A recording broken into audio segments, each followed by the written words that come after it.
merci chers téléspectateurs yi seetaan li nga xamante ne moom mooy Bawal TV ngeen ñëw si suñu émission Sunu Sport ngeen ànd toujours ak Papis Diallo tey nag on a vécu un homme de sport ki nga xamante ne un fervent de sport monsieur Coly ñu ñëw chez lui pour laaj ko lu mu xam si li nga xamante ne mooy si sport bi maanaam championnat Ligue 1 bi nga xamante ne actuellement mi ngi dox si Sénégal ak li nga xamante ne maanaam moom mooy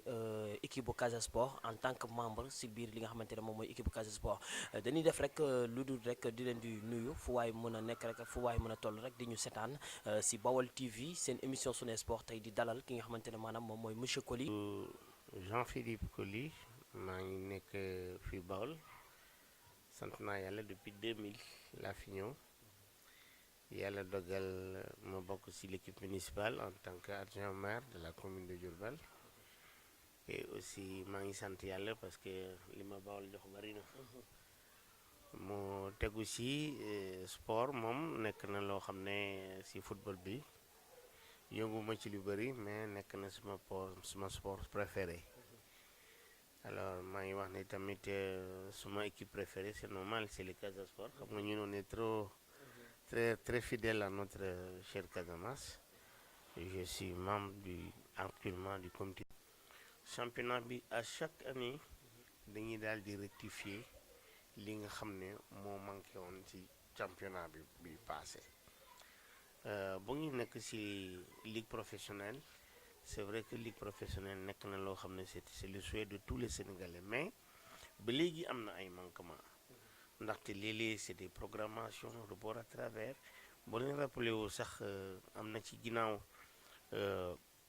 benn match boo xam ne Casa Sport Jaraaf la woon Demba Diop la woon mais bu ñu yeggee foofu problème mu maillot la Jaraaf nangu te bàyyi Casa Sport dem jëli beneen jeu de maillot bi parce que maillot identique ils ont encaissé demandé les 3 points alors. Donc c'est comme ça qu'on a perdu ce match-là di ci encore yéegoon ngeen li amoon ak Guédiawaye voilà Casa Sport ñàkkoon na kii ñi xaar commission de discipline alors ñi di sénante bal yi ba finalement on a perdu ce match-là mais toujours dans la sportivité ñu ngi ciy jàpp. Casa Sport saa su nekk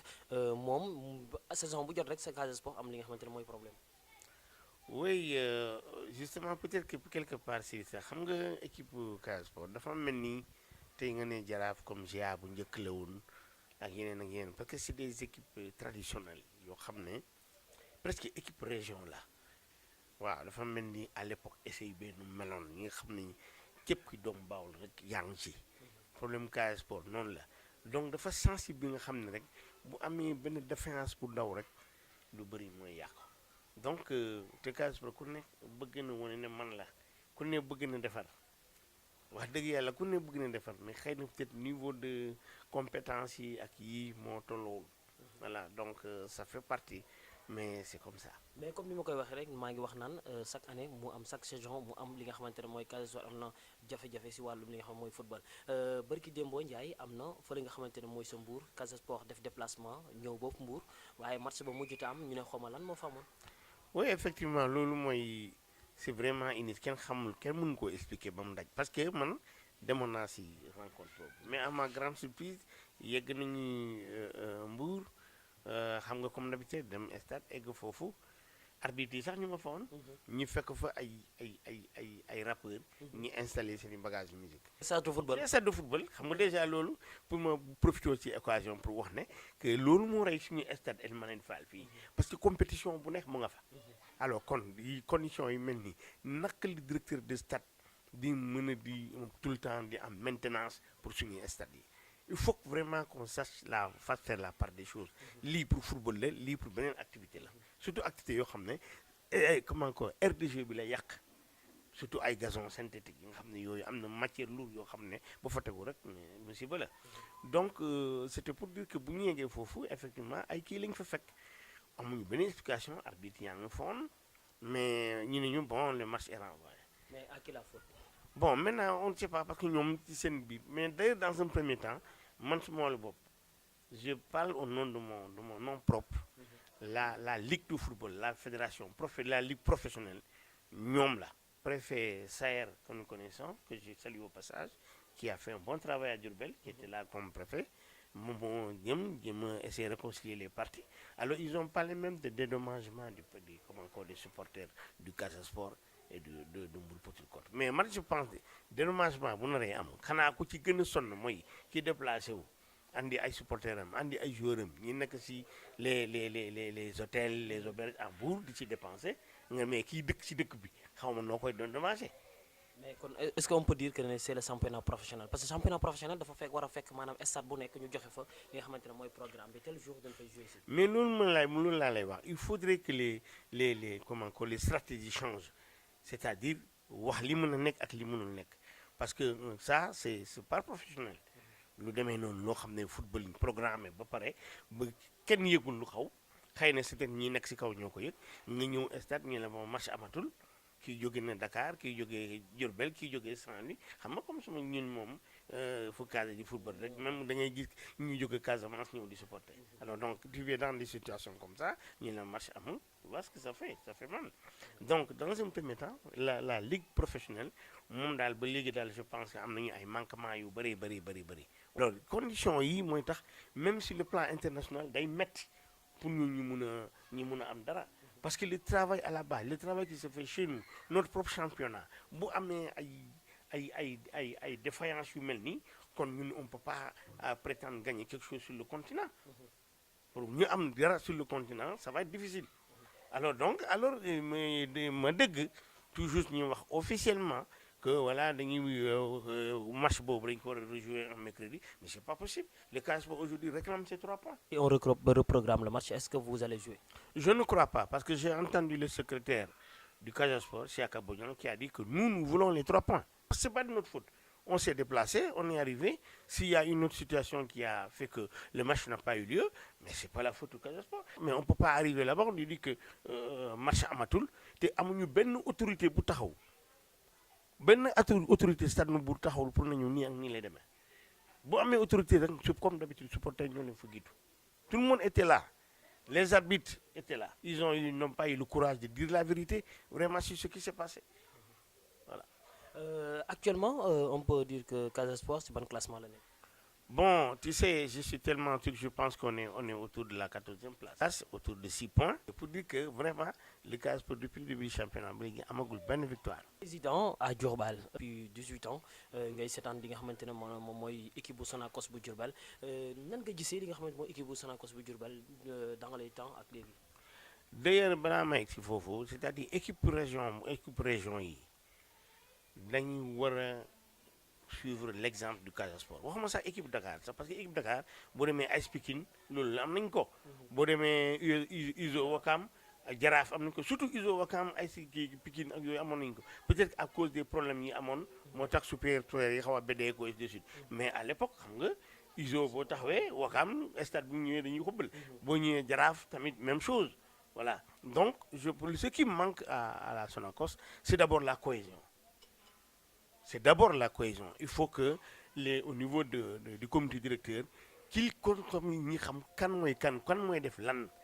Que le président de la Sonacos maîtrise les problèmes intérieurs de la Sonacos. Parce que je le dis un peu en connaissance de cause. Mais je n'ai pas froid aujourd'hui de dire mon propre frère était l'entraîneur de la Sonacos, Dominique Colli. Est-ce que réellement dirigeants yi ñu ci nekk est-ce que ils ont teg nañu seen bopp ci benn bërëb mën a liggéey parce que aujourd'hui Sonacos moo fi sës waxuñu bon ASC Jamono de Diourbel ñu ma nga tul du tey ñu ne peut-être que Pape Diouf moo nekk premier kii wala Xandaalu wala ainsi de suite comme Sonacos moom ñuy am je pense que man je lance un appel pour que tous les Diourbellois li ñuy gis si nawetaan fii doomu Njaareem buñ ci jàppee Sonacos dina mën a dem ci kanam. seetaan nga benn match Sonacos boo xamante ne si championnat bi ba mu tàmbalee ñëw. Oui seetaan naa benn match à Kaolack. Je pense que c'était contre Pikine. Contre Pikine oui mais match boobu ni ma ko gisee ki ma wax ni keroog Sonacos du ñu gisee ak victoire dama ko dugg. waaye 2-0. 2-0 et je ne sais pas comment l'entraîneur bon c'est vrai que l'entraîneur n'est pas dans le terrain mais aussi je pense que comme ni 2-0 te yow sa dara baaxagul maanaam toujours ay match yi ngay am da ngay kii nga égaliser ñi topp la ñi fekkaat la ci je pense que l'expérience de l'entraîneur doit pouvoir permettre de mettre les joueurs qu'il faut pour maintenir le score. Est-ce qu'il n'y a pas de problème à la Sonacos? Je ne sais pas. Parce que j'entends, bon, les joueurs bon, si de suite, ils s'entendent pas. Parce que parfois, les dirigeants, c'est bien beau que l'entraîneur,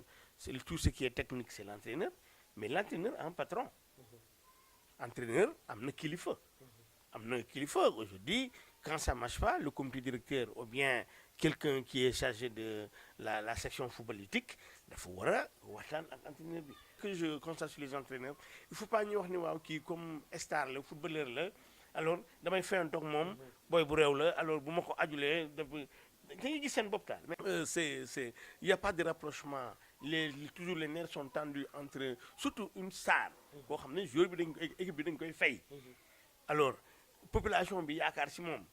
c'est vrai entraîneur tamit day ne bon mais man ma rigueur mooy sama rigueur lii ak lii ngay def kii mais je pense que est-ce que médiation bi amoon na très tôt balaa entraîneur bi toll fu mu toll ak ay joueurs yi mu bëggatul jël wala ay joueurs yi mu aj ba joueurs yi gedd dem fenn. xëy rek dañuy daal di rek def li nga xamante ne mooy dernier mot li ngay ni tàggatoo si li nga xamante ne moom mooy seen émission Sunu Sport ñu àndoon seeg monsieur Coly un fervent de sport mu daal di wax rek le dernier mot monsieur Coly. waaw je vous remercie bien de m'avoir invité justement sur cette émission sur le sport et je lance un appel vraiment que ñëpp ñi nga xam ne xam nañu sport ci Diourbel nañu jàppale équipe comme encore l'équipe qui gouverne le football de Diourbel en commençant par Omar Sam je sais qu'il a beaucoup de volonté. Je lance un appel à tous les Diourbellois ñi ñaan tamit les autorités nañu dimbali ay Manel Fall ñi defar ñu ko parce que tey la Sonacos perd quand il y a un match déjà boo xoolee car yu fi jógee benn car benn tata moo fi dem wala ñi demal seen bopp yéen mii les journalistes gis naa li ngeen di sonn yaay taal sa moto j'étais vu plusieurs fois taal sa moto ba fii bon léegi kooku bon rafetlu ma ko mais mënu ma ci dara mais bu ma sañoon autorités yi dégg nañu fii problème gazon bi synthétique bi ñëw na mu ngi Dakar et ainsi de suite mais de faire de telle sorte que nos stades Ely Manel Fall moom nañuy am